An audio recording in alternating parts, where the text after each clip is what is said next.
شفاء لروحي وحبل المتين ورحمة قلبي وحصن الحصين. شفاء لروحي وحبل المتين ورحمة قلبي وحصن الحصين. بسم الله الرحمن الرحيم. الحمد لله رب العالمين حمدا يوافي نعمه ويكافئ مزيده. يا ربنا لك الحمد كما ينبغي لجلال وجهك ولعظيم سلطانك. اللهم صل وسلم على سيدنا محمد وعلى آل سيدنا محمد. اللهم علمنا ما ينفعنا وانفعنا بما علمتنا وزدنا علما نافعا وعملا متقبلا يا كريم. رب اشرح لي صدري ويسر لي امري واحلل عقدة من لساني يفقهوا قولي بعد. So then inshallah we'll continue the tafsir of Surah an-Nas and Surah al-Falaq.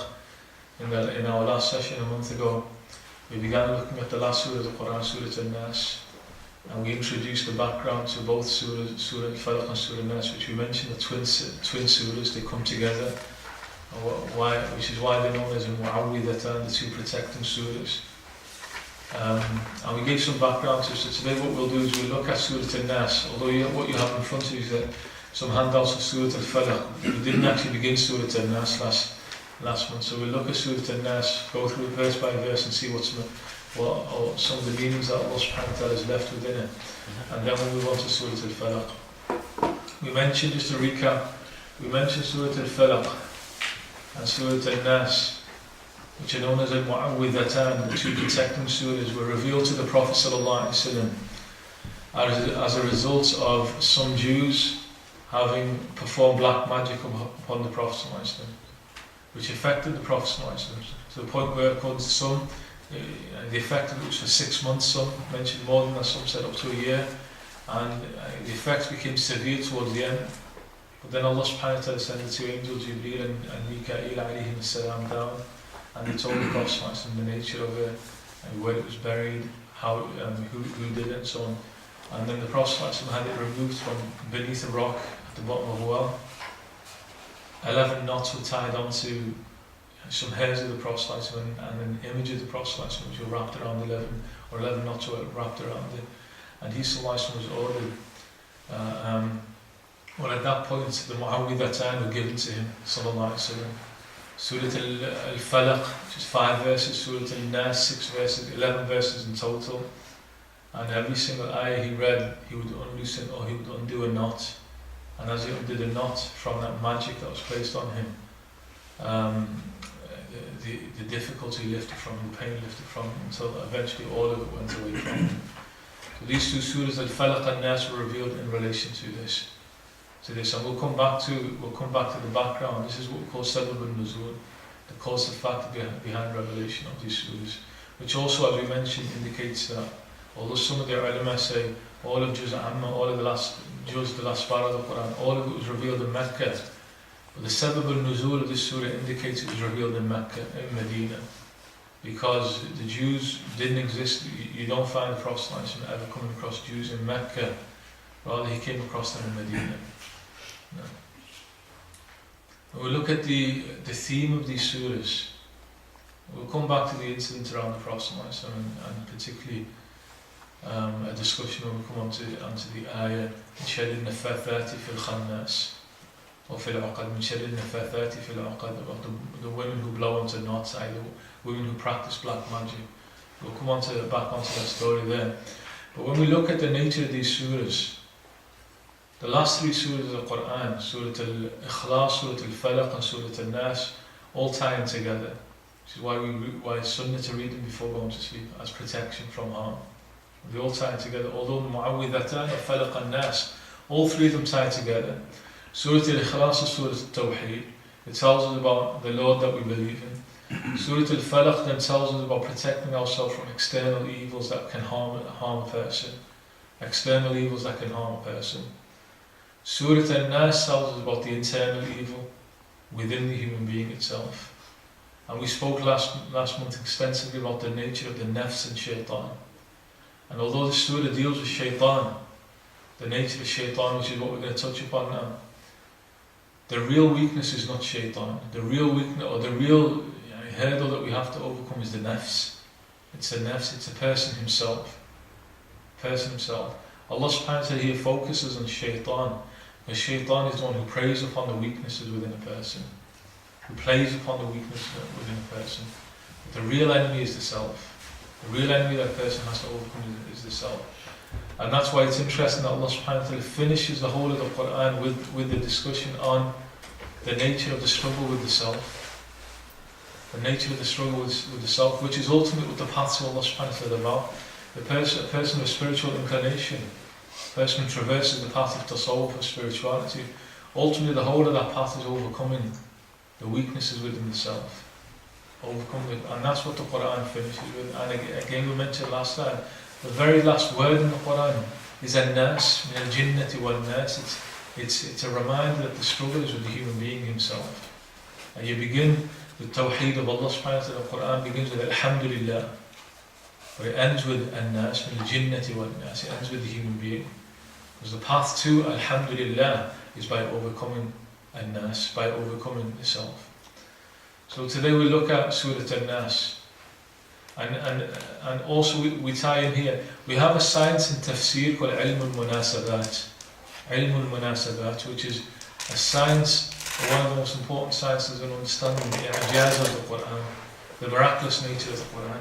Ilm al-munasabat, Imam Fakhruddin al-Razi, rahimahullah, he speaks a lot about this in his tafsir, about how the Qur'an ties in together, how the Qur'an interconnects.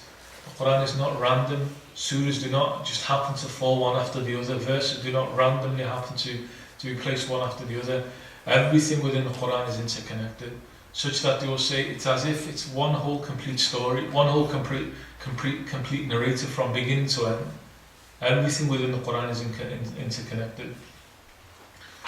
So when we look at that, and we look within Surah al-Falaq and Surah an-Nas, because both of them begin with a'udhu, qul a'udhu, which tells you that there's a common theme between the two.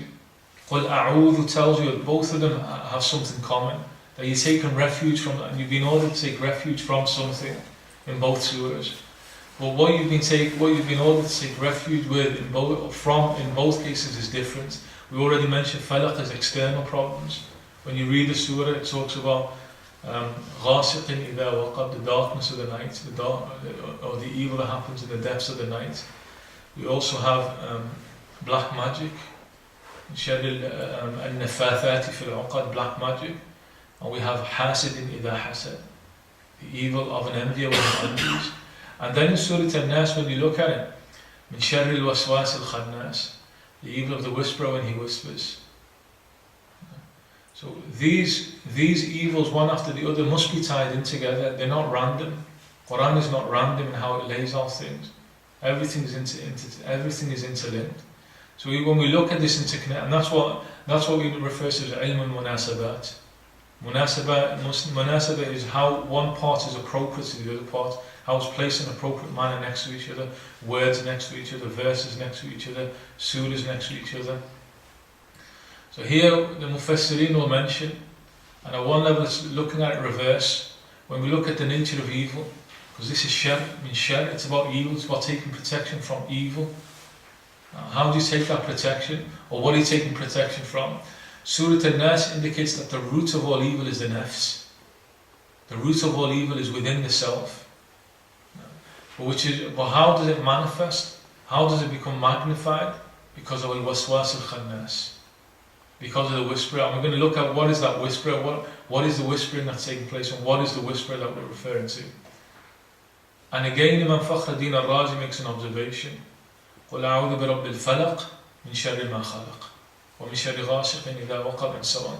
A'udhu once in Surah al-Falaq from 3 different types of evil. Once from 3 different types of evil. Although in Shari comes 4 times in the surah, the first one is generic, from all types of evil, but then he goes through specifics. It talks min sharri ma khalaq, evil of whatever you've created. That's generic in nature, that covers every type of evil. Then he goes through specifics, darkness of the night, black magic, and envy. 3 evils that are mentioned, we say a'udhu bi rabbil falaq. But in Surah an-Nas it's the reverse. 3 a'udhus from 1 evil.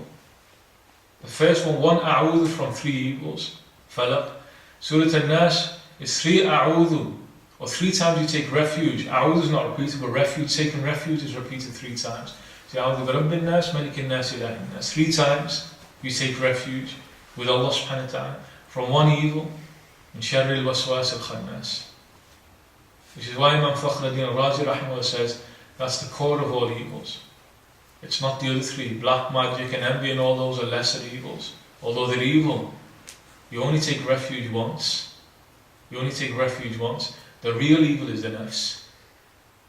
The real evil that a person needs to overcome is the self. Particularly, we mentioned last week, and we talked about the hurdles. Imam al-Ghazali's Minhaj al-Abidin mentions the hurdles that a person has to overcome in his path to God Almighty. Said the greatest hurdle he has to overcome is the self and then the shaitan.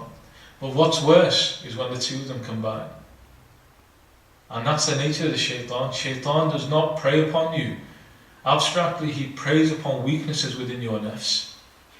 He knows your nafs. He flows through the bloodstream of the human being, as the Prophet ﷺ told us.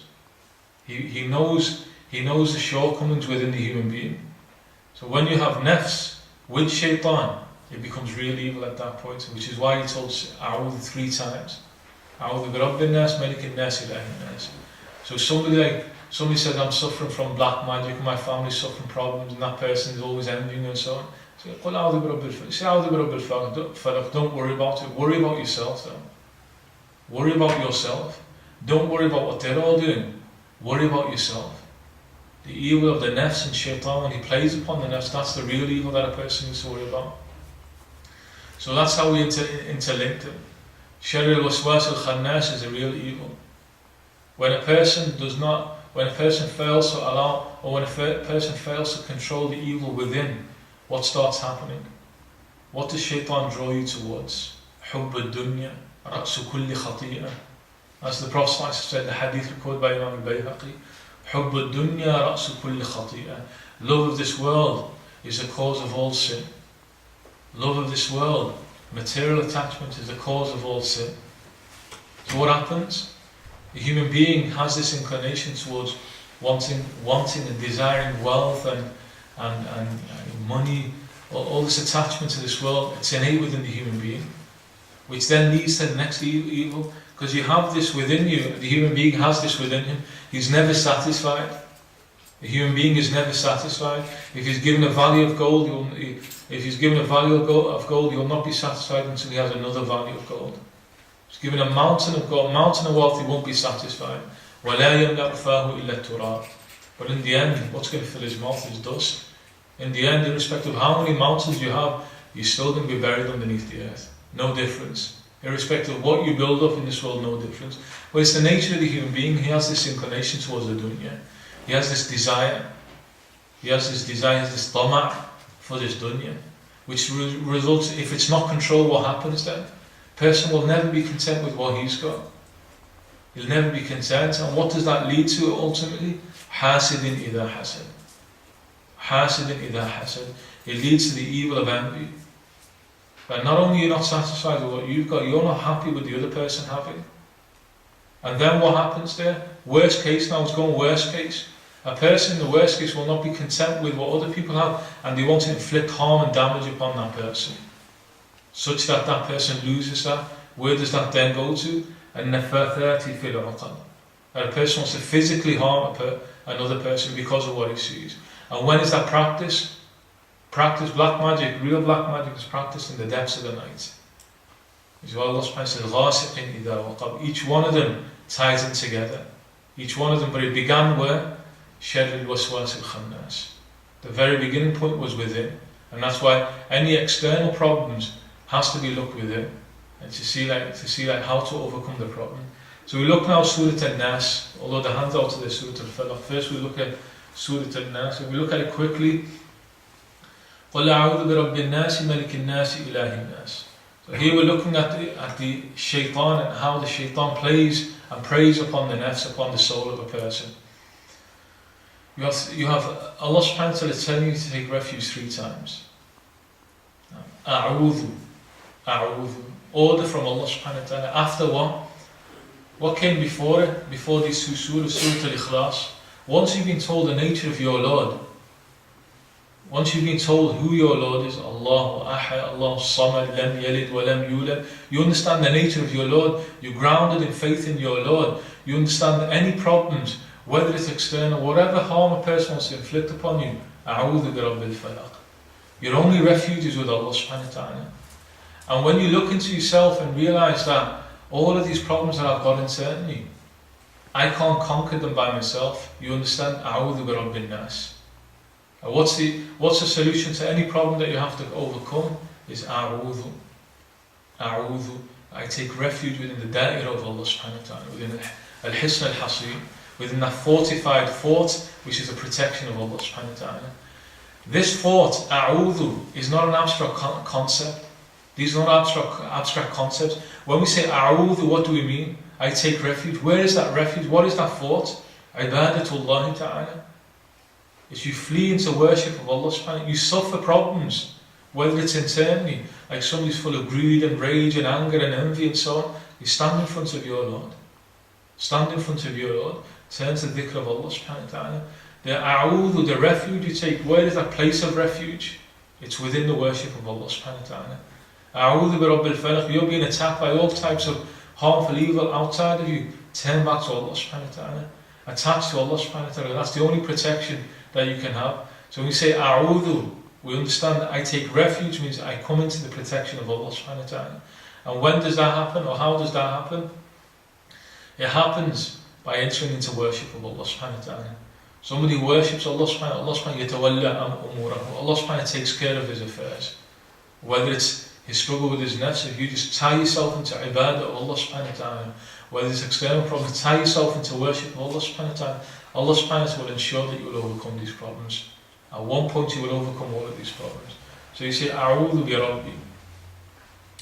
Mufassirin make an observation, the ulama of Qur'an make an observation. When you begin ibadah, Allah subhanahu wa ta'ala says, وإذا قرأت القرآن فاستعذ بالله من الشيطان الرجيم. إذا قرأت القرآن فاستعذ بالله.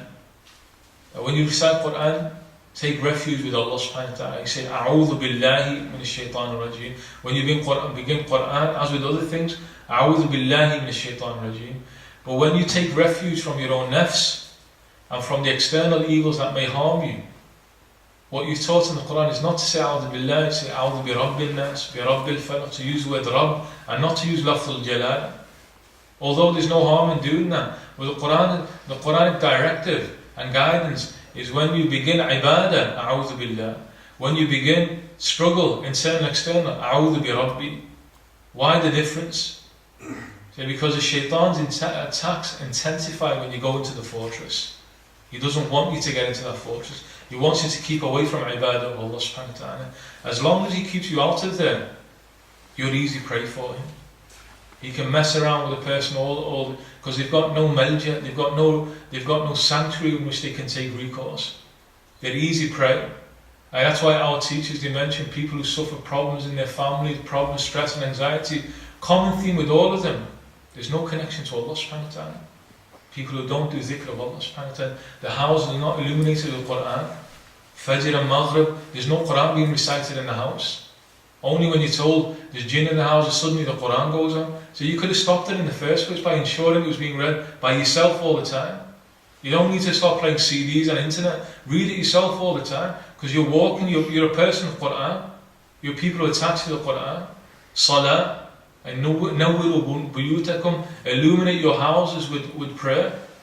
Although the man should be praying in the masjid, you come home and you pray your nawafil, which is the sunnah of the Prophet. Sunnah of the Prophet is nafil is prayed at home, not inside the masjid. And women will be praying at home.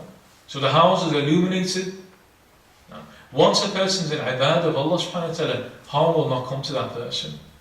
So what does shaitan want to do? Stop you entering into that fortress. Which is why your protection needs to be stronger. A'udhu billah, because Allah is lafzul jalala. It's Ismullah al-A'zam. It's the greatest name of, it's the supreme name of Allah subhanahu wa ta'ala. That's the name, according to the Jumhur, according to the majority, including Abu Hanifa rahimahullah, including Abdullah ibn Mas'ud, the greatest name of Allah subhanahu wa ta'ala is Allah. And that's the name, if you call by it, Allah subhanahu wa ta'ala will respond to any prayer that you make. So because the attack is more intense when you try and enter into ibadah, you say, Allah subhanahu wa ta'ala tells you, فَاسْتَعِذْ بِاللَّهِ. But this is also an ishara that Allah subhanahu wa ta'ala does not consider your personal problems to be real problems. Your struggle within yourself to say, A'udhu bi Rabbi. Rabb is a common title that can be used for Allah subhanahu wa ta'ala as well as for other than Allah subhanahu wa ta'ala. Lord can be used across, as we'll see in a moment. Lord can be used for other than Allah subhanahu wa ta'ala. Valid to use it. But Allah is only for Allah subhanahu wa ta'ala. So there the protection is more intense because the attack is more intense. Whereas the external, internal evils, it's lesser in nature. So that's why we have Rabb. We also look in, again, munasabat. Allah subhanahu wa ta'ala begin, why here? Why? Perhaps another reason why we have bi an-Nas and bi al-Falaq. Because the Quran began with Alhamdulillahi Rabbil Alameen. And it ends with an-Nas, al-Falaq. It ties the two together. What's the nature of Rabb? Began with Alhamdulillahi Rabbil Alameen. What's the nature of Al-Fatiha? We discussed this extensively last year. Fatiha is a prayer of hidayah, prayer of guidance, that you ask Allah subhanahu wa ta'ala's guidance. And the nature of the guidance comes from Rabb, Tarbiyah, Murabbi, the one who nurtures you, the one who brings you into existence, Khaliq, Mujid, brings you into existence, your originator, your maker, the one then who sustains, Al-Qayyum, the one who sustains you through every single phase of your existence, who maintains and keeps you in every single phase of your existence, all the way up until your eternality in the next world. You'll either be in Jannah eternally or in hellfire eternally. That's the nature of Rabb. He could have said Alhamdulillah al-Khaliq, but he didn't, because Rabb at this point is more profound.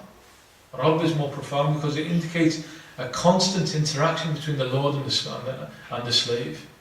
Khaliq is at one level is a one-off interaction. Allah subhanahu wa ta'ala created you, and that's the creative act stopped in relation to you at that point. Although there's another opinion on that. But generally the creative act stopped at that point. Whereas Rabb is a constant interaction that takes place. And the greatest tarbiyah that's required is not, like when we say al-Qayyum, the sustainer, the greatest sustenance is not physical in nature, it's spiritual in nature. The greatest sustenance that we need from Allah subhanahu wa ta'ala is not physical in nature, it's spiritual in nature, it's hidayah from Allah subhanahu wa ta'ala. The greatest risk that He can give is ma'rifah of Him subhanahu wa ta'ala. The greatest thing that He can endow upon the believer is to know Him subhanahu wa ta'ala and to know His Messenger sallallahu alayhi wa sallam. If you have that, that's the greatest risk that Allah subhanahu wa ta'ala can bestow upon. Now, that's part of Rabbil Alameen. Then when we look at the end, Allah subhanahu wa ta'ala is now telling you about your struggles in terms of getting to Him. He's tying into the same Rabb that He began the Qur'an with. Right? Internal, external problems that you have, that potential barriers between you and you gaining that ma'rif of Allah subhanahu wa ta'ala, you gaining that proximity to Allah subhanahu wa ta'ala. These are all potential barriers. Yourself is a barrier.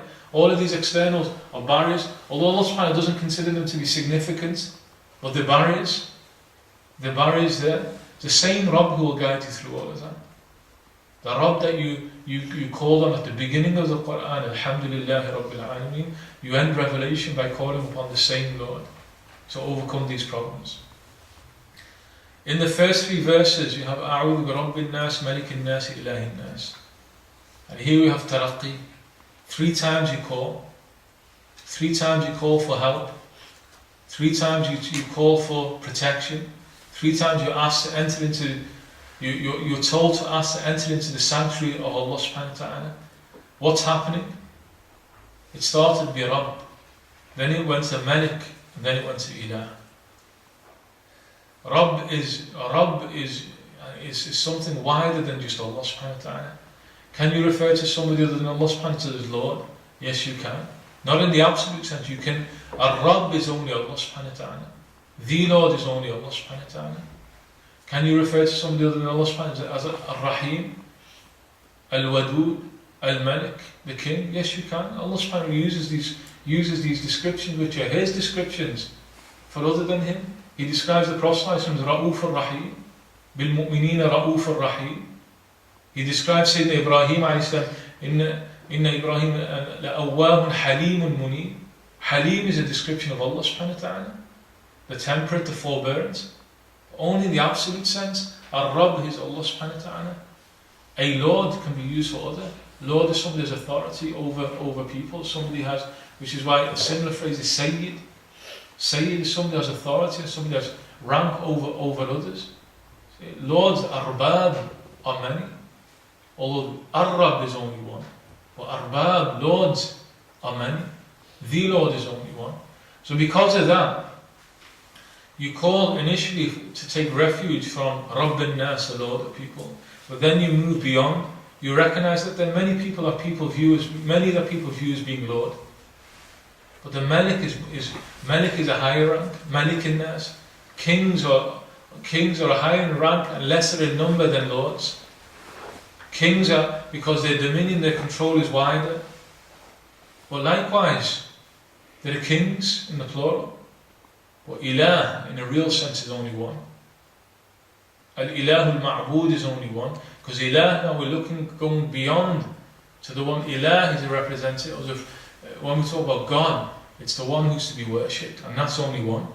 King, Allah subhanahu wa ta'ala gives temporal authority in this world to many.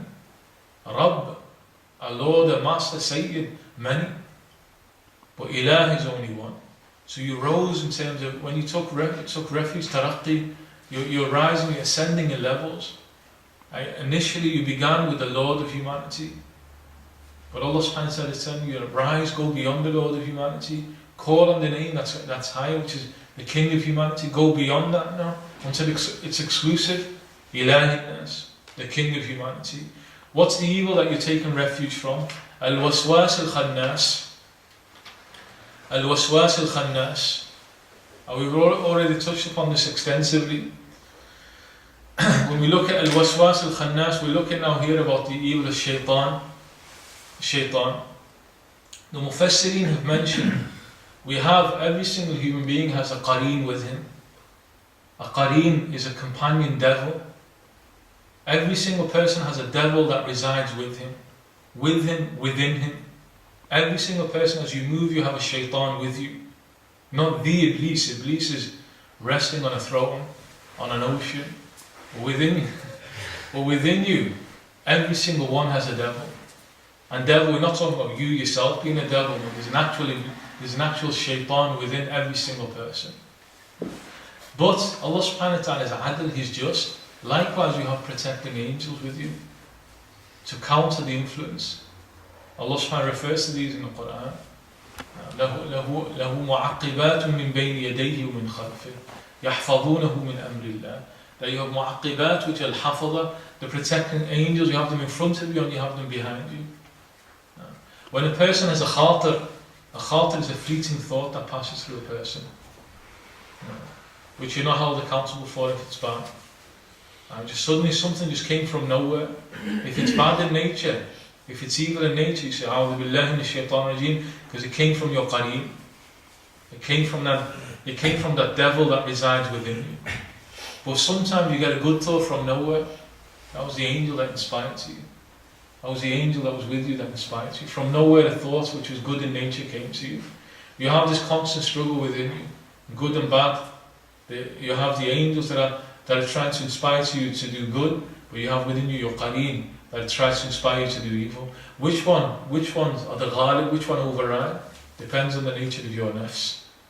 Depends where your nafs has inclinations towards good and towards evil. If through ibadatullah ta'ala and dhikrullah ta'ala your nafs is illuminated, its inclination will be towards the angelic realm. Towards the angelic realm. If your nafs is darkened because of its distance and ghafla, of heedlessness from Allah subhanahu wa ta'ala, it's going to incline towards the satanic realm. Like the whisperings of that demon will affect it more. So really what impacts depends upon where the person's soul is.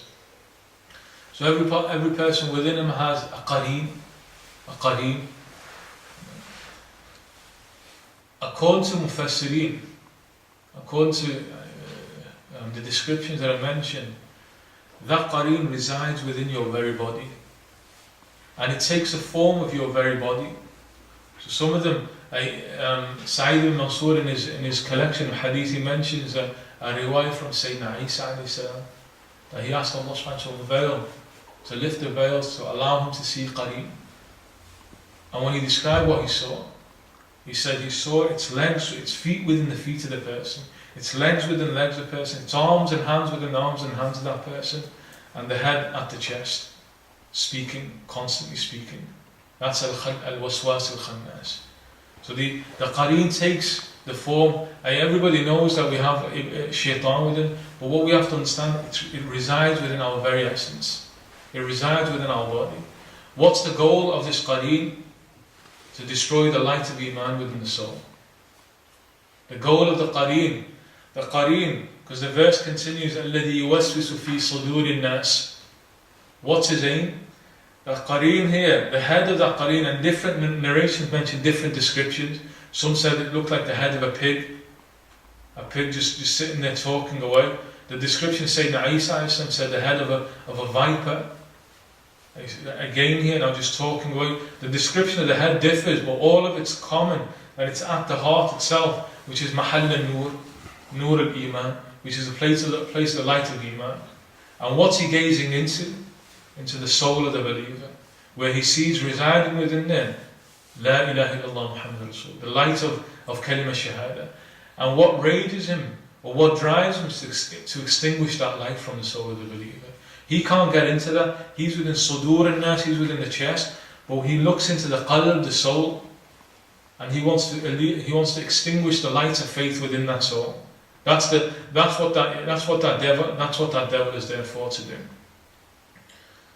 So that's the nature of al-Waswaas al-Khannas. Min sharri al-Waswaas, and every single one of us has it there with us, every single moment talking. It's not silent, and it doesn't go silent. The only thing that silences it is dhikrullah ta'ala. Otherwise it's talking away all the time. When people have thoughts, bad thoughts in there, something was talking to all the time. All the time, al-Khannas, al-Waswaas al-Khannas. Al-Khannas just keeps on coming back, talking to that person. So you have within you, taking on the shekel, taking on the form of your body, a devil. That's with you, as an ibtila from Allah subhanahu wa ta'ala, as a test from Allah subhanahu wa ta'ala. Worse than that, again, we have an ayah in Surah Bani Israel, وَشَارِكْهُمْ فِي الْأَمْوَالِ وَالْأَوْلَادِ وَعِدْهُمْ. Iblis now says, and we will share with them فِي الْأَمْوَالِ وَالْأَوْلَادِ وَعِدْهُمْ, in their wealth and in their children. What's the share, what's the portion that Iblis or the devils have of their children? If a person, when he goes to his wife, so his relation with his wife, does not say Bismillah ar-Rahman ar-Rahim and read the dua, at that point where he practices the sexual act, the devil is taking part in that act with him at that point. That's what the ayah means, وَشَارِكْهُمْ فِي الْأَمْوَالِ وَالْأَوْلَادِ, that he has a portion out of that child. He has a portion out of that child, because when the man had the sexual act and impregnated his wife, Iblis touched that child at that point. At the very beginning, Iblis touched that, or the demon within touched that child. Because the description even mentions the fact that the private part of the man, the devil's private part resides within that. The devil's private part resides within that. Complete tashakkul, completely taking the form. That's min sharri al-Waswaas al-Khannas. What's the nature of waswasa? Waswasa is just a soft, constant sound that's left there. All those thoughts that are constantly passing that are not good in nature. And you say, okay, time for prayer now, or it's just like some laziness within that person, so he doesn't want to get up. Time to read some Qur'an, some laziness when he sees something haram, they just silence. There's some thoughts that are passing through. His nafs has an inclination towards whatever, like the fact that he didn't get up to pray. It's because of inclinations within his nafs. His nafs was still weak, didn't want to get up. His nafs was still lazy, his nafs was still tight, so when he saw somebody needed some money, he wouldn't help that person. His nafs was still tight and miserly.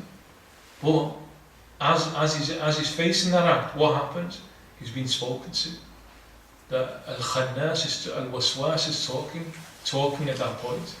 And here, and we've constantly said he never stops talking. Where do we get that from? The fact that Allah subhanahu wa ta'ala said al-Waswaas and he doesn't say al-Muwaswis. He doesn't say al-Muwaswis, he says al-Waswaas.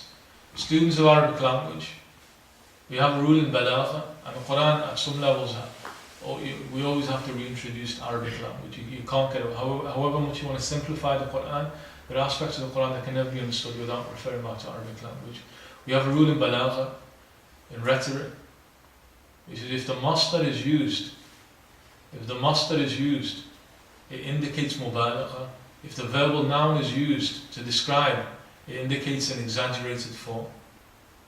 Now, so you say that man is generosity. That man is generous. You didn't say he's generous, you said he is generosity.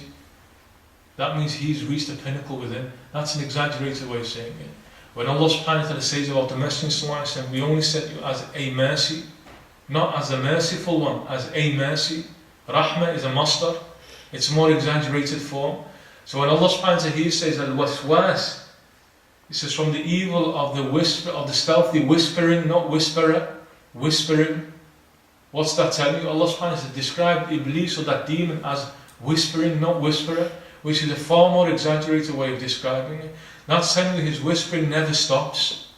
The rule in Arabic is a masdar, if it's used to describe, it exaggerates the meaning. The verbal noun if used to describe exaggerates the meaning, and that's what's happened here. Al-Waswaas. What's an-Nas? Stealthy. Someone who hides the moment that his cover's blown, he hides.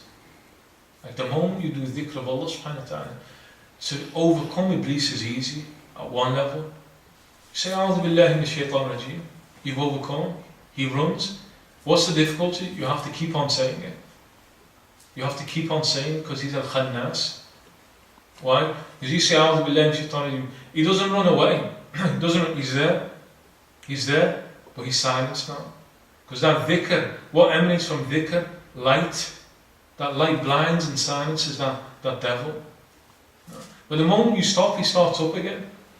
He starts talking again. He's al-Nas. As soon as his cover is blown, how's his cover blown here?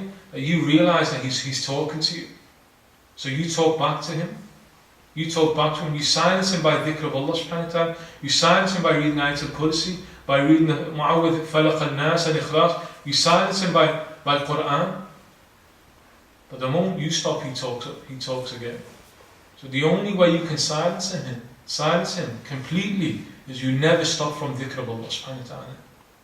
You never stop from dhikr of Allah subhanahu wa ta'ala. The moment you ease up, he's back on the scene.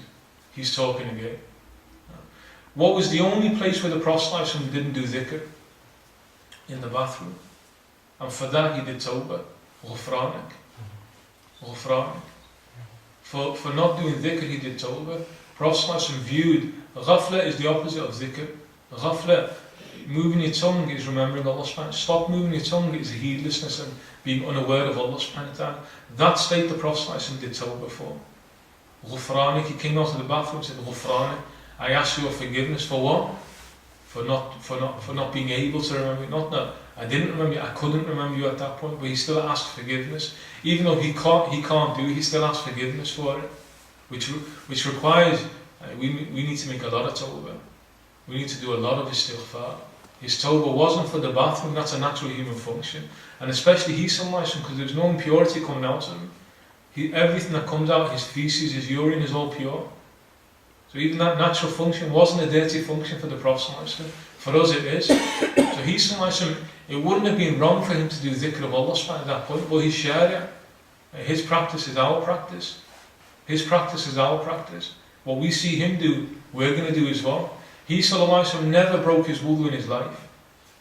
Never broke his wudu in his life. Because when you read fiqh, what's wudu? When do you break your wudu? When an impurity leaves your body. There was nothing impure that ever came out of his body. When he slept, he never broke his wudu.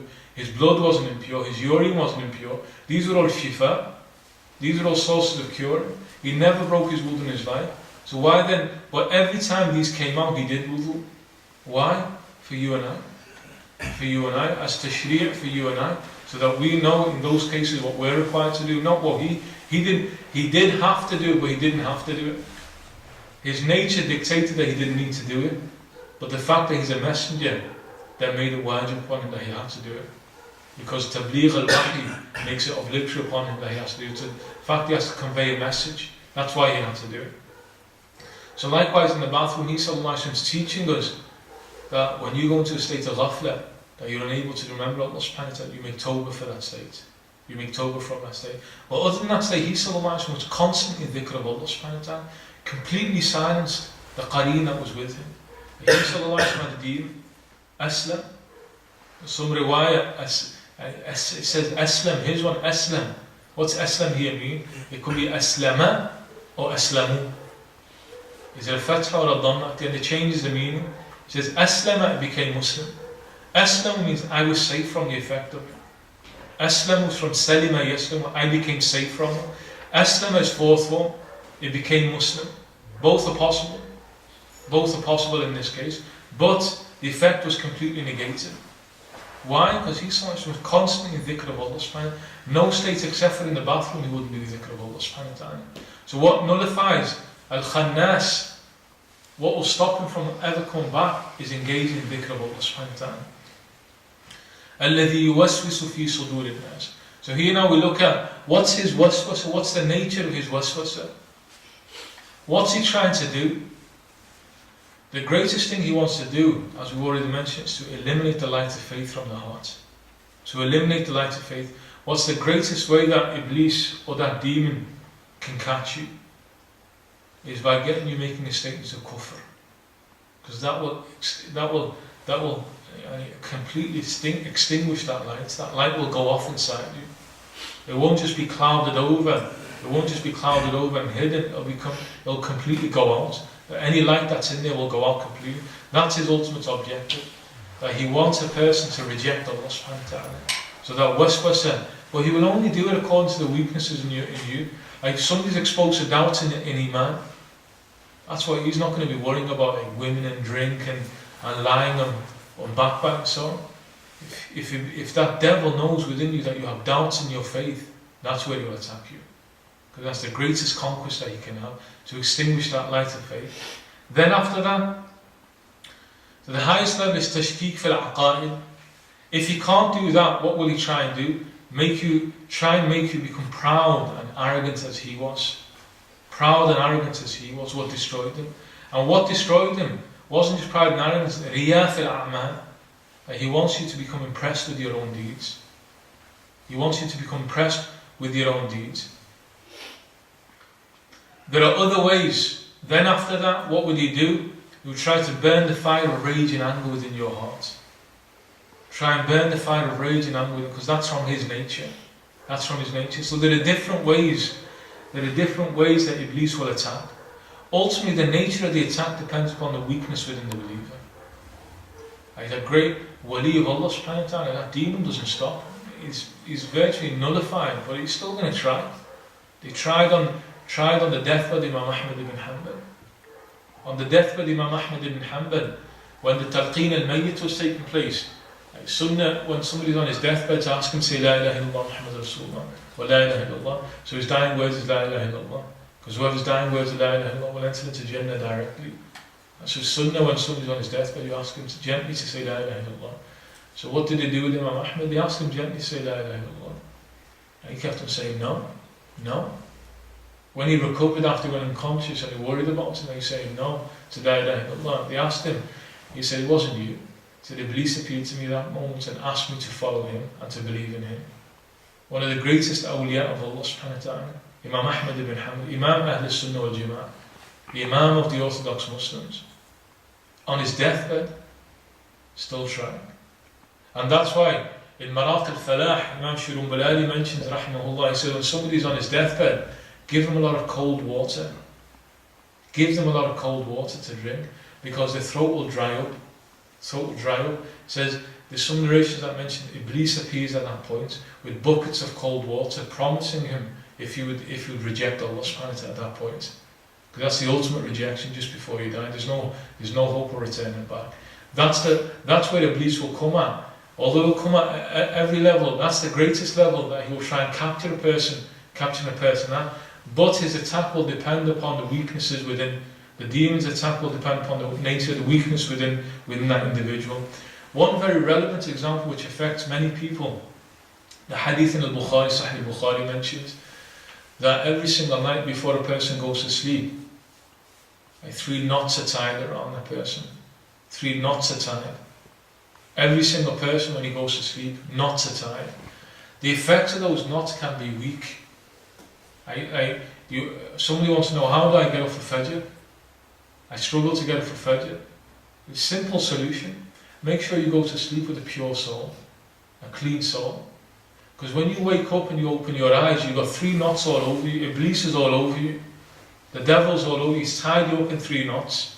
Those knots will hold you down. And if your nafs is already in a bad state, you went to bed in a bad state, it's not getting up. You can go to sleep for 12 hours and you're completely sad. You're not tired, but you won't get out of bed. You can have all of these mechanisms to get you up, you're not going to get out of bed.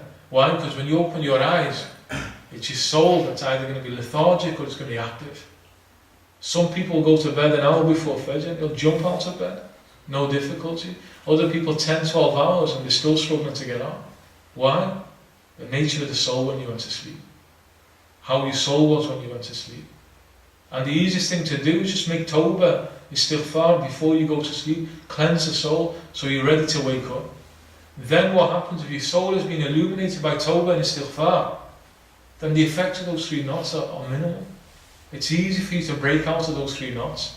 But if your soul has been darkened by ma'siyah in that previous day, by committing sins in that previous day, when it comes now to break out of that, when it comes to break out of those 3 knots, because every single morning you have to break off those 3 knots. And how do you break them off? First thing, when you wake up in the morning, Alhamdulillah alladhi ahyana ba'da ma amatana wa ilayhi al-nushur. Dhikrullah ta'ala. First thing in the morning, remember Allah subhanahu wa ta'ala. 1 knot's gone, but you still got 2 on you. Second, get up and do wudu. Wudu, 2nd knot's gone. 3rd, pray. Even if it be 2, and it's significant. The 2 sunnahs of Fajr are the quickest sunnahs that you're supposed to do. Quickest sunnahs. Prophet's sunnahs and nafil were long prayers, not our sunnahs and nafil. Our sunnah and nafil and fard, there's no difference. All of them are quick, over and done with as quickly as possible.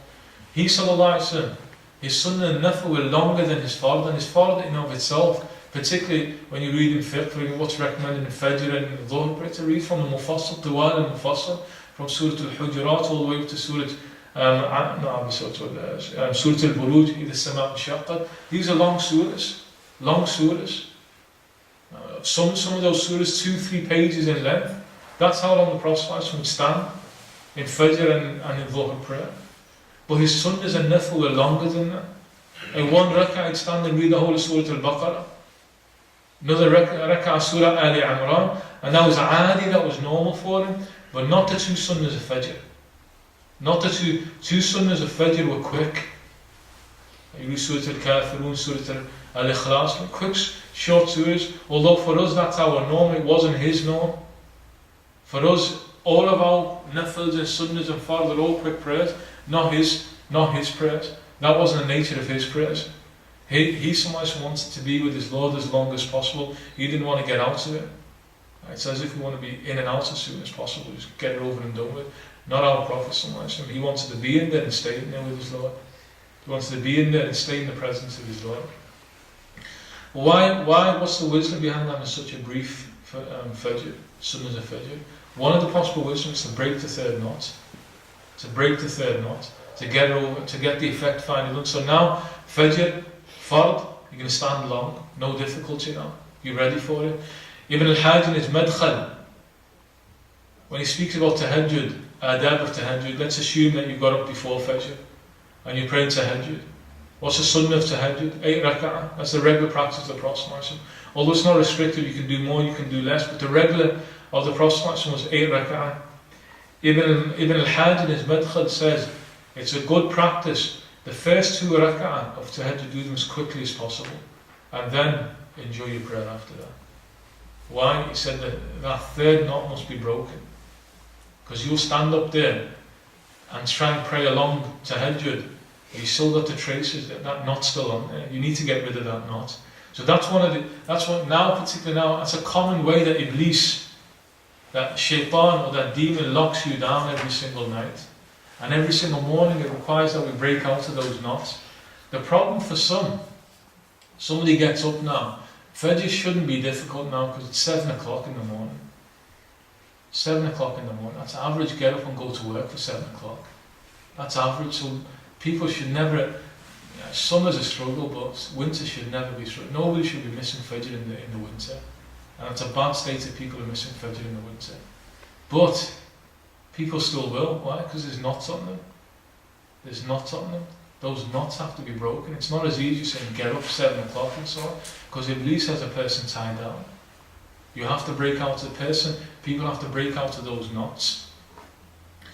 Problem is if you don't pray Fajr, walking around with knots of Iblis all over you. A person's walking around with Iblis all over him.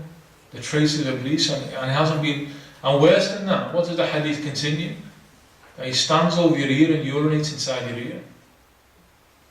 You wake up in the morning, you didn't pray Fajr, not even qada, you just rushed out to get to work or college or university. Iblis is all over you. That day guaranteed will be a wretched day. Guaranteed will be a wretched day. Because you haven't broken out of those knots. And worse than that, there was somebody who stood in your ear and urinated in your ear. And it wasn't just anybody, it was Iblis. The worst of the creation of Allah subhanahu wa ta'ala has just done that. The effect and the traces that are all over that person.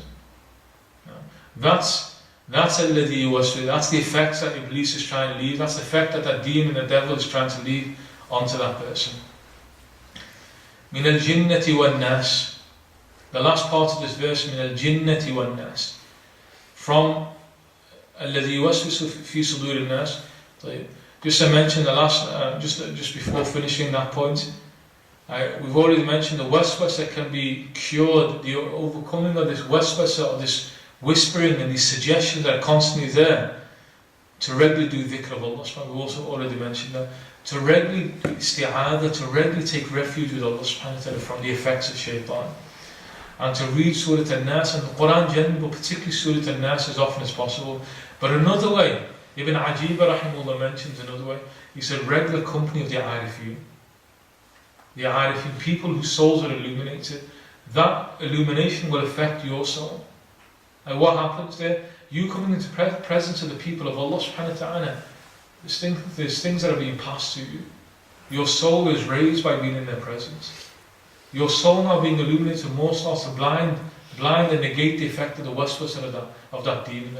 So being in the company of Salihin, and particularly people of the highest spiritual level, will illuminate your soul, which therefore will blind the demon, who will not be able to whisper as much towards that person.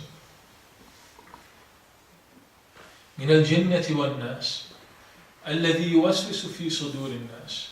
Al-Waswaas al-Khannas, although the Khannas is the devil there who whispers, but the nature, although, and when we talk about the jinn part of it, the demon, Allah subhanahu wa ta'ala finishes by saying it comes from both categories, min al-jinnati wan-nas. It's not just, although you've got that one there, but you've got also human beings who whisper to you. Human beings who whisper to you. And sometimes the whispering of the human being is far more difficult to overcome. Far more difficult to overcome. You've got family members now, you want to get on the path to Allah subhanahu wa ta'ala, they pull you back. They pull you back. They're doing the work of that demon. You want to get to Allah subhanahu wa ta'ala, it's as if they don't want you to get to Allah subhanahu wa ta'ala. You've got friends, people that you keep company with, you've known for a long time. As you're trying to make better yourself, trying to improve yourself, trying to get closer to Allah subhanahu wa ta'ala, there's people pulling you back. That's min al-jinnati wan-nas.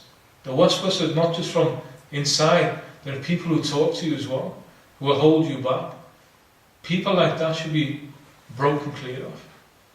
Broken clear off. Anybody who holds a person back and pulls a person back, getting close to Allah subhanahu wa ta'ala, people should cut off from them, unless it's family. And that's where it becomes the most difficult.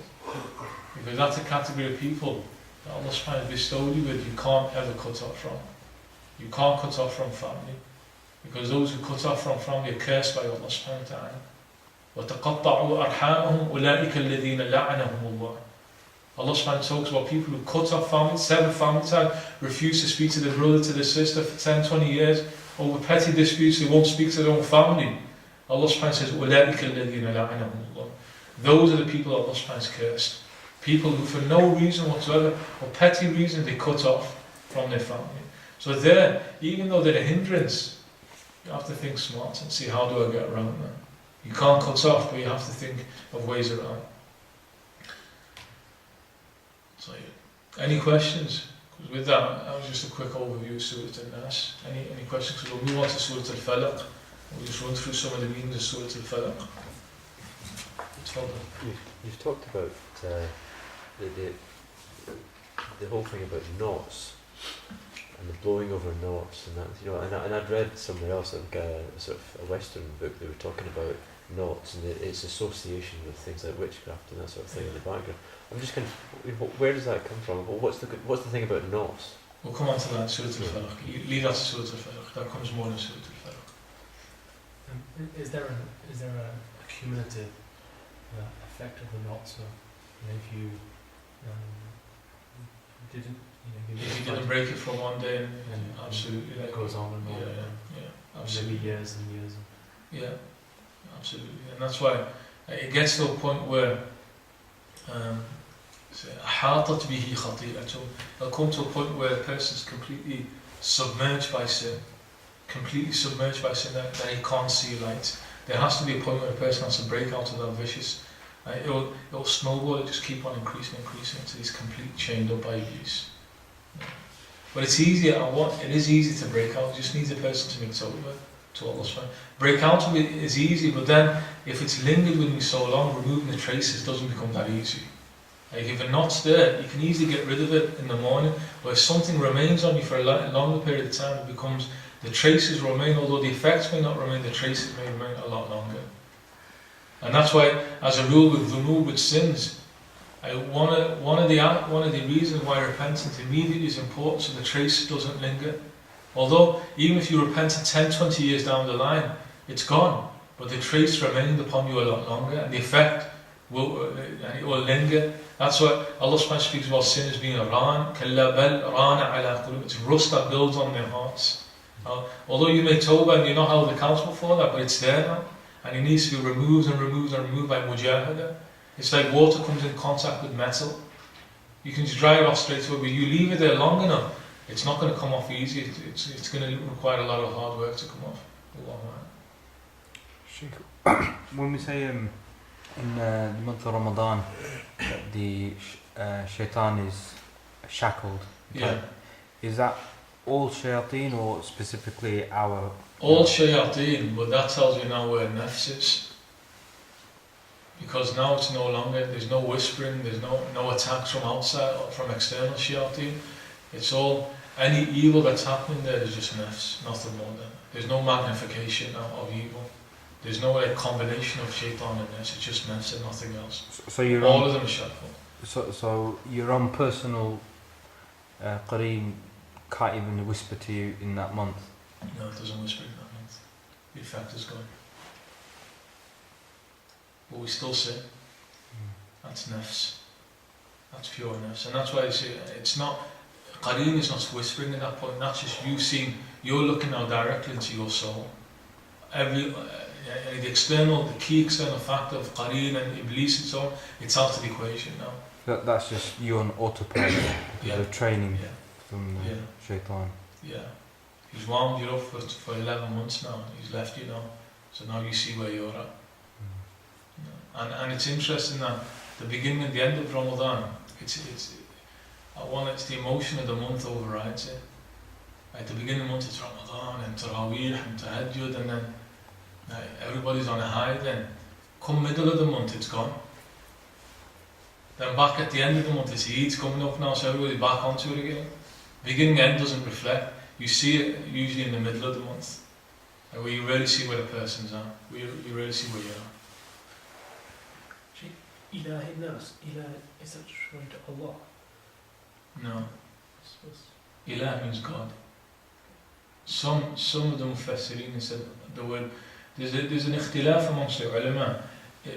In Arabic, when you talk about a name, a proper name, alam, you have two types. You have alam murtajal and alam mushtaq. What's it called? Alam murtajal, one is, alam murtajal is a non-derived name. It doesn't have a root to it. Alam mushtaq, a derived, I think it's mushtaq. Like the name Muhammad and Ahmed. So these came out of the words from hamd So there's a debate now, Lafz al-Jalal, Allah subhanahu wa ta'ala, did it come out of another word or is it independent? Muslims said just as he didn't come out of anything, likewise his name didn't come out of anything. But there are those who said the root derivative of the name Allah comes from Ilah. Allah is the God, Allah, but Ilah is God, and representing al-Ma'bud, the one who's to be worshipped. Is there any connection between the way you're asking not for Allah but Rabb, Malik, Ilah, to obviously your yaqeen? Because obviously if your yaqeen is strong, then your Rabb, your Malik, your Ilah is only Allah. Right. So when you're asking, Right. you're asking Allah. But if there's if your Some iman is to cloudy God, and your iman isn't strong, then when you're saying Rabb, is this, there's some conflict between what you really look to. You say I believe in Allah, but you're looking at superstars or that those are the people who you follow in reality. Yeah. Maybe that's not what's meant by this. Maybe that's not the point. It's not to say that person who calls out has this idea of he's got another Lord with Allah subhanahu wa ta'ala, he's got another king. But it's just at the back of the mind, the word Rabb it can be associated with Allah subhanahu wa ta'ala, not necessarily you associated with other than Allah subhanahu wa ta'ala. Likewise, king can be associated. But what the point here is that in your levels now you're rising to the point where nothing can be associated. It's uniquely Allah subhanahu wa ta'ala.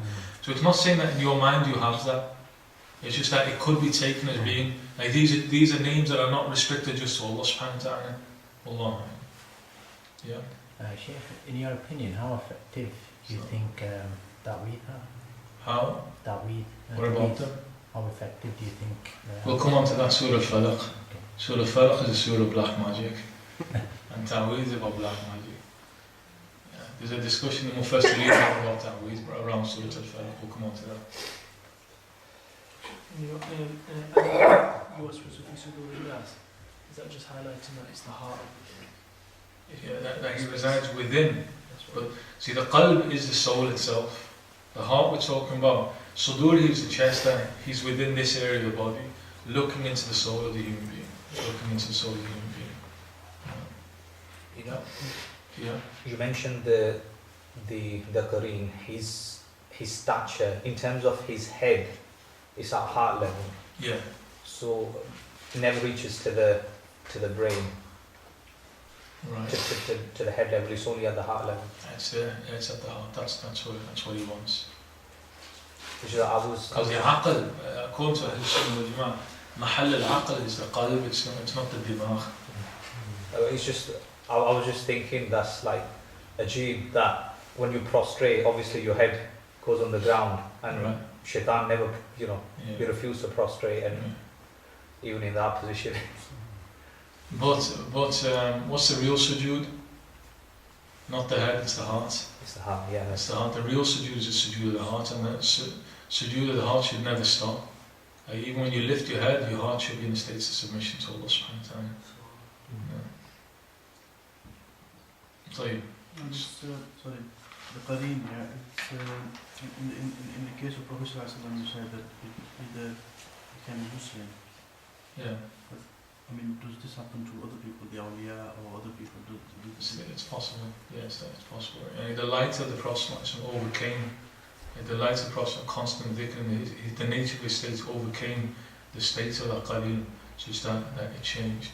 But there are those. Here opening up another discussion which would indicate the second, because we said aslama or aslamu, both of them could be read from the hadith. If you said aslamu, doesn't mean that the Qareen became Muslim. It just means that the Prophet was completely protected from anything coming from it. What's the nature of the Qareen in relation to jinn? What are the creations we've got? We've got human beings, we've got angels, we've got jinn. Within jinn, you see there's two categories. You have jinn, and this comes onto the Qareen itself. You have jinn as human beings, good salih al-jinn and talih al-jinn, good and evil jinn. But then you have demons, shayateen, Shayateen are different from jinn. Shayateen are the offspring of Iblis. These are creatures who are foul in very nature. They're the reverse. The jinn are the opposites of humans, or a reflection of humans, and creatures of free will. Creatures of free will. They can become Muslim, for example. They can also reject. But you have demons, Satan, Shayateen, and offspring of them, Maradat Shayateen. These are opposites of angels. Angels, their very nature is pure, they can never sin. These ones, their nature is evil, they cannot do good. Their nature is evil, they cannot do good. So when we talk about qareen, that's what we're talking about. We're not talking about a jinn that's a good or a bad jinn. We're talking about the evil, the evil ones. So from that, and that's an understanding the ulama have mentioned, that within jinn, technically it's almost like a category away from jinn, like demons who are offspring of Iblis, direct offspring of Iblis. Those who say cannot become Muslim. They were created evil, and they're there just to mislead human beings. Allah subhanahu wa ta'ala created them to mislead human beings as offspring of Iblis. On that understanding, it's not going to convert, because the nature of that is that it can't convert. Like, the nature, just as an angel can't sin, you can't have a fallen angel. Likewise, that demon couldn't come because Allah subhanahu wa ta'ala created it that way. Allah. But that opens up a different discussion. There's many questions that come from non-believers, do they have qareens? People who don't have qareens. Yeah, but the non-believers whisper them louder than their own qareens. But yeah, they have qareen as well. Every human being has a qareen. Every human being has a qareen. So, generally speaking, I mean, we see a lot of non-Muslims, they find it very easy to do good deeds, Right. whereas Muslims find it very, very difficult to do good deeds. You know, they do, you know, they're more active in charity, they're more active in looking after humanity, whereas Muslims generally find it very, very difficult. Yeah. So I'm just thinking if that's something to do with the qareen. If you want to look at it from the perspective of the qareen is not too worried about their deeds, because their deeds don't really mean anything. That's just at a humanistic level. At a humanistic level, it's good that they're doing good deeds. With Allah subhanahu, it means nothing. It means nothing. Humanistic level, we say it's impressive. As somebody who doesn't believe in a real God, that he's still doing good works, that he's motivated by faith, even though the faith may not be a sound faith. Or, and what's even more impressive is an atheist who would do it, because he has no basis, he has no reason why he should do it. There's nothing that should propel him to do good deeds. But still, at the end of it, he does it. Personally, I think it all comes down to nafs. Because if they're giving charity, I personally think anyway, is that the reason that they're doing it is so then people say they're generous and so on, so it makes them feel better about themselves. And if they're kind and they're good to people, so they're getting people are thinking that's not giving them the benefit of the doubt, is it? Well, that's how I think. If they don't believe, you may say that with some,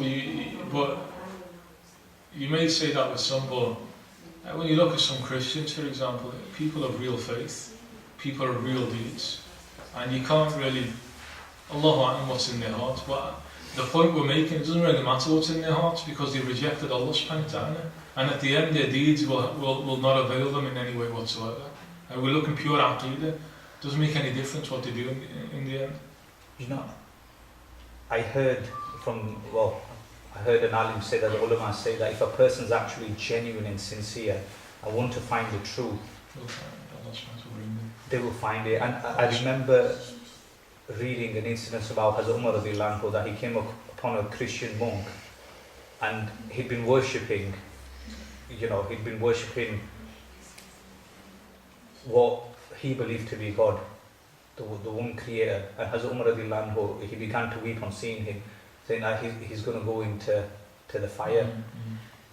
So if somebody's worshipped Allah subhanahu wa ta'ala for so long, sincerely, so what?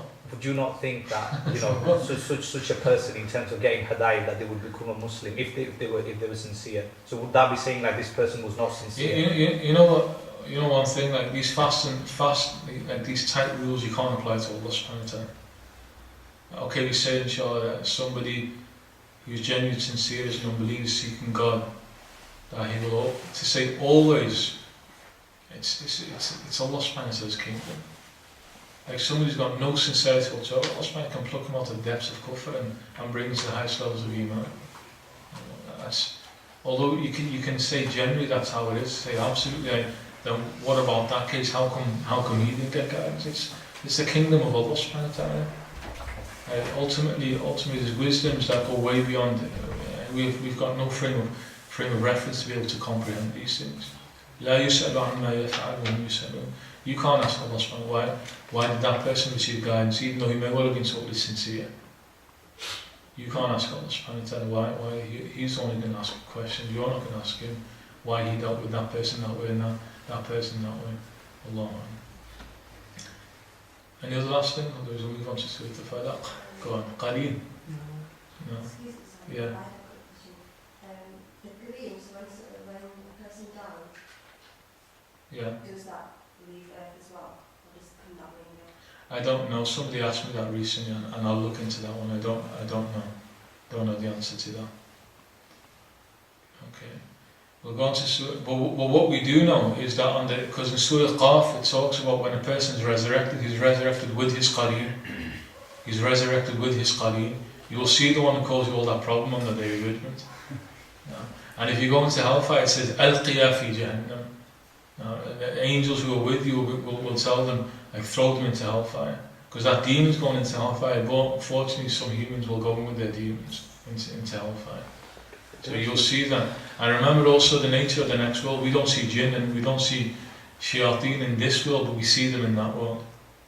We see them in that world. It's a role reversal of this world. This world they see us, we don't see them. Next world we see them, they don't see us. A role reversal of this world. Be interesting Yom Qiyamah, won't it? Or headlock him too. You caused all these problems for me.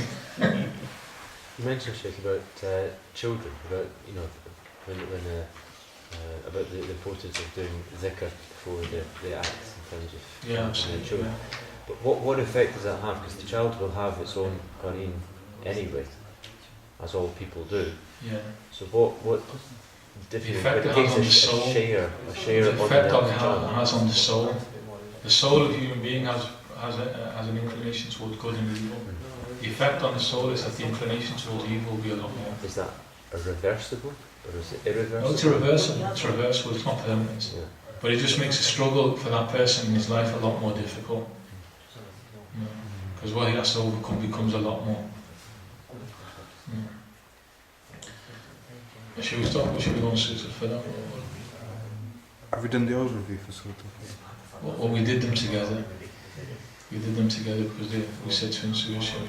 9:30. 9:30.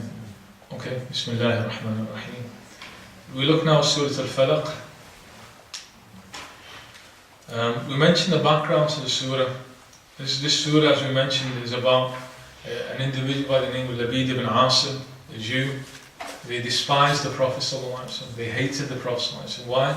Because they were expecting their Prophet to be. They knew of the final messenger to come. They even knew he was going to come in Medina. They knew he was in the Arabian Peninsula. They knew he was coming to Medina, which is why they were all sat in Medina. Why the Jewish tribes were not in Mecca, they were in Medina. Because that detail was preserved in their scriptures that they had access to. But they expected a Jewish prophet. Worst thing for them was that, and they used to actually Aus and Khazraj, when they used to battle out, they never used to join in the wars, but they used to tell them to come in the final messenger. When he comes, we will wage war against you, we'll defeat you. All of that was going, and they knew of it coming.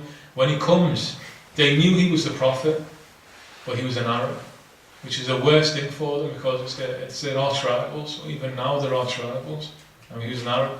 Sheer racism prevented them from accepting nothing more than the fact that he's an Arab, and they had hatred within their hearts towards him because of that. That's why we have many incidents where Jews tried to kill the Prophet in Medina.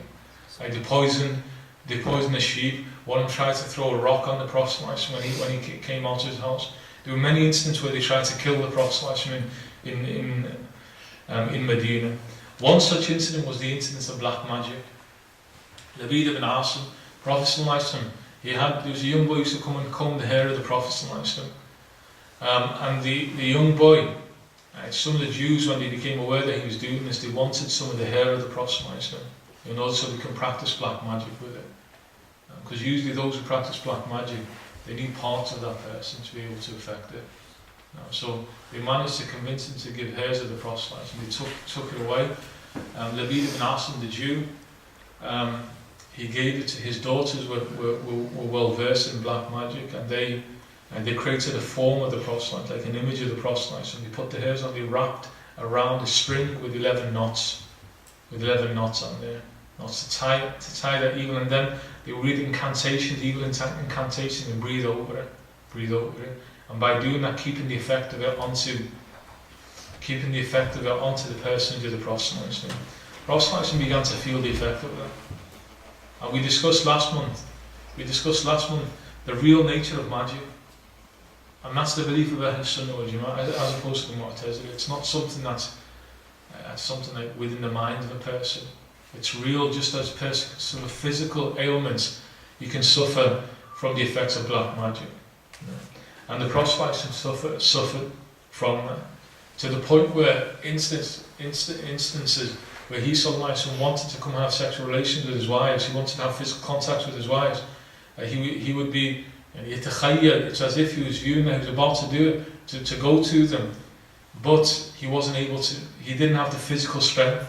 He did not, even though he had the physical strength of many, far beyond normal human beings, particularly in relation to with women. His strength was far beyond normal human beings. But when he wanted to, the effect of it weakened him. Some of the Mufassirin saying that even to the extent that some hair of the proselytes began to fall out. And in the last 3 days, 6 months or a year, different narrations, 6 months or a year it lasted for, in the last 3 days, he was weak to the point he was barely able to move. So it had a real effect upon the proselytes. The Mu'tazila reject this outright and say it cast doubt upon revelation. But the Imams of Ahl Sunnah wal Jama'ah said it's an authentic narration mentioned in Bukhari and by others. So we don't reject it. But what we accept, and it had a physical effect, but it had no effect on the mind of the Prophet. And whilst it was there, nothing altered the mind of the Prophet, and mind wasn't altered in any way. So although he was weakened, there were times when he was weakened normally. A prophet can become weaker, physically weaker. Towards the very end, as the Prophet passed away, he's become a lot weaker because of that. So that's not something that holds against revelation itself. Because the argument the Mu'tazila are using that now casts doubt on revelation itself. But the Imams of Ahl Sunnah wal Jama'ah and the Mufassirin said it has no effect whatsoever upon revelation, just on the physical person of the proselytes had an effect. So therefore we do not reject this incident, although some people they feel uncomfortable that how could it happen to the proselytes, and why would it happen to the proselytes. And so I remember that the proselytes is an uswa for us in every single aspect of our life, and many people suffer from black magic. If you suffer from it, go and read what happened to your messenger sallallahu alaihi wasallam. And more importantly, read how he reacted to it. Read how he reacted to it. That's the more important. Not that because when it came, when Labid ibn Asim had it buried, the next day it could have been removed. Why does Allah wait 6 months of the year to send angels down? Why leave him to go through all of that and then 6 months, 12 months later have it removed?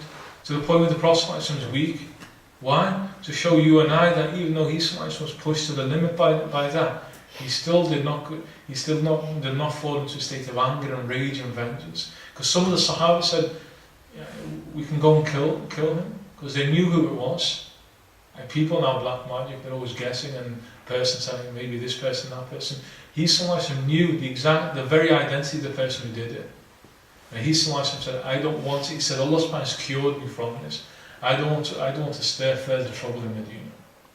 He let go of it. Any personal issues, he let go of it completely. Even though it's something that caused so much difficulty for him. So in that, we have a nuswa with the Prophet. In that now we have a lesson from the Prophet.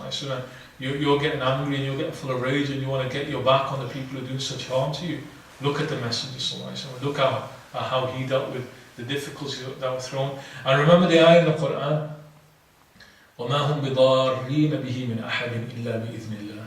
Anybody who suffers that, Allah subhanahu wa ta'ala says, those who practice black magic, cannot harm you in any way, had it not been that Allah subhanahu wa ta'ala willed that to happen. As somebody who suffers that, There's reasons.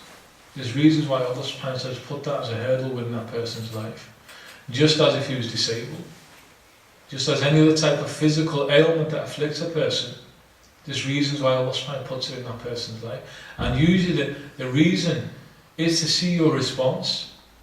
How are you when difficulty is placed in your life? That's normally the reason why Allah subhanahu wa ta'ala puts hurdles in the place.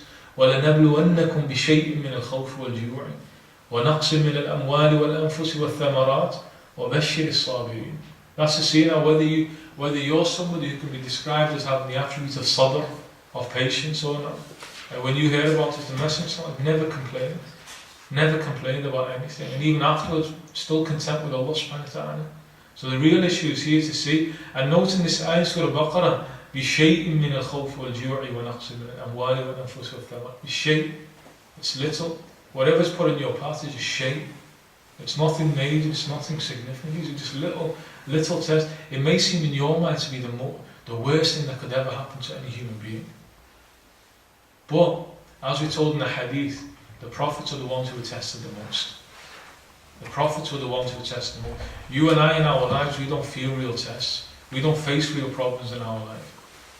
The Prophet faced real issues in his life. But he's one of the prophets of sabr, of real patience. So when we see these type of incidents, we look at how he responded, and we see our response. So the first thing now in the surah is to look at al-Falaq. Al-Falaq, I think in each translated as daybreak, although there's another three ways of translating this, and we look at each one of these possible meanings. Say, I seek refuge in the Lord of daybreak. What's al-Falaq? What's al-Falaq? And again, we've already spoken about a'udhu. Are you entering into the fortress, and Rabb, the concept of Lord. But here, al-Falaq, the idea of al-Falaq.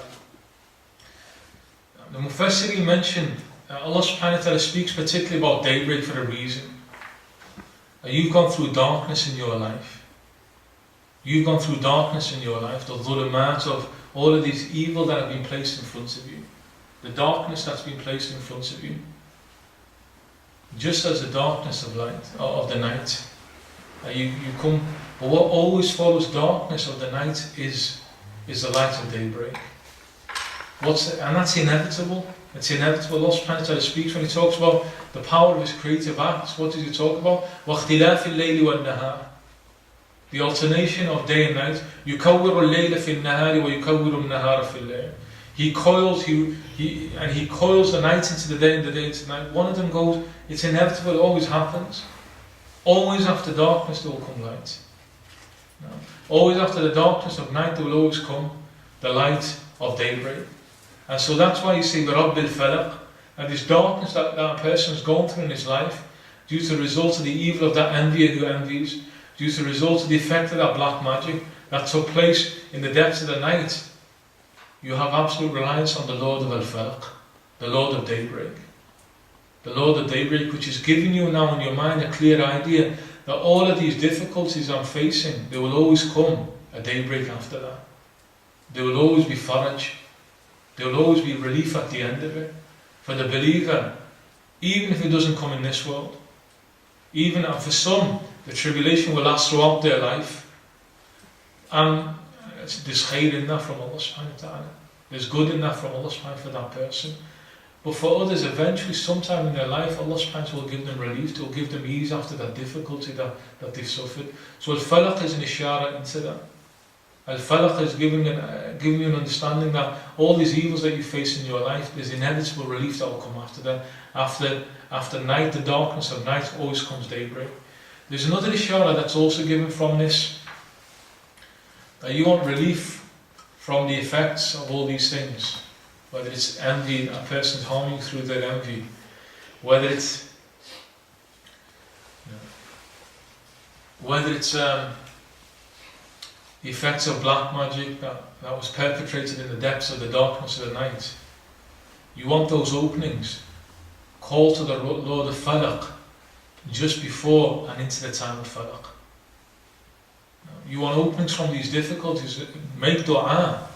Turn to the Lord of Falaq, the Lord of daybreak. When? Before Falaq and at the time of Falaq. The key time to make dua for release for release from these difficulties is wake up before Fajr. Wake up before Fajr. Waqt al-Sahar. And experience leaving those moments of darkness of night into the daybreak. Into daybreak. Experience those moments. And it's not insignificant that the greatest time in the day is that moment.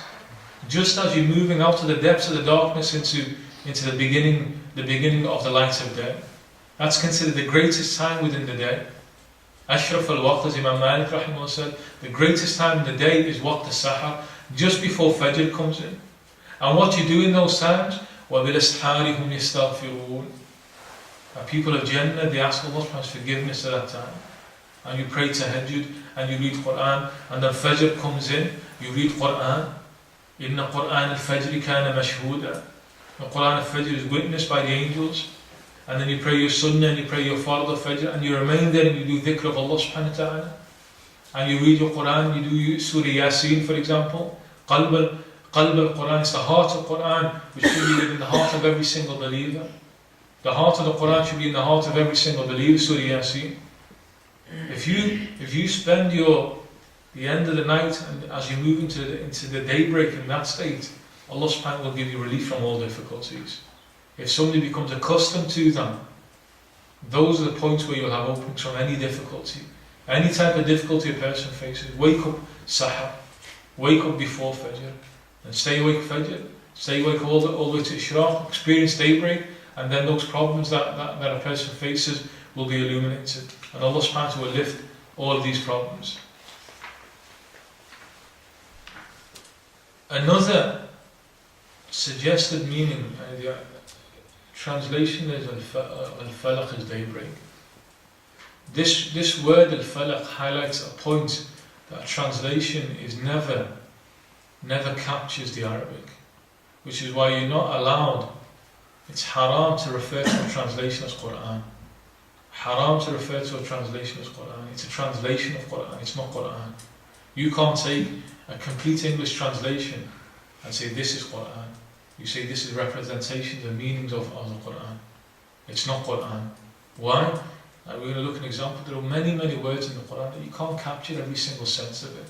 You can't capture some sense of it. Like al-Falaq, another meaning, you say daybreak, which is the obvious meaning. But another meaning, Falaqa, means to cleave open something, to bring something out of another, to cleave open and bring something out, al-Falaq. And that's another possible sense of Birabb al-Falaq. Birabb al-Falaq. That Allah subhanahu wa ta'ala, from the darkness of non-existence, we didn't exist and then He brought us into existence. Everything we see comes from something. It comes from something, everything except for Allah subhanahu wa ta'ala, who did not originate. He's the originator. Everything, even ourselves, even the matter itself, came out of non-existence through the creative act of Allah subhanahu wa ta'ala.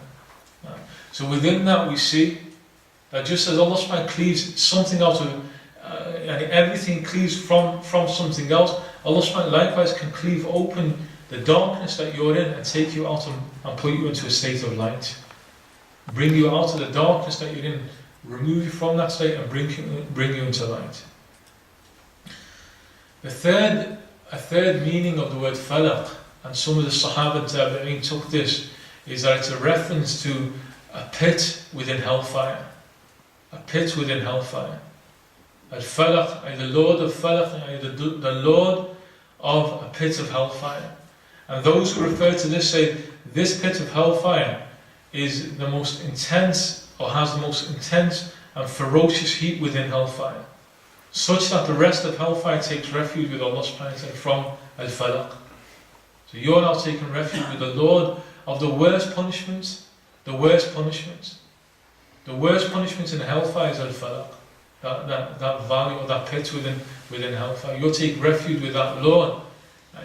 To give you a sense of whatever difficulty you're going through, al-Falaq is the real.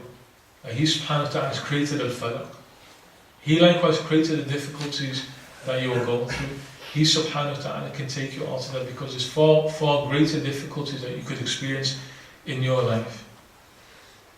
So we will stop at this point, inshallah, and we'll continue next month with Surah al-Falaq and move on to Surah al-Ikhlas. Alhamdulillah Rabbil Alameen, sallallahu alayhi wa sallam, wa ala alihi wa sahbihi ajma'in.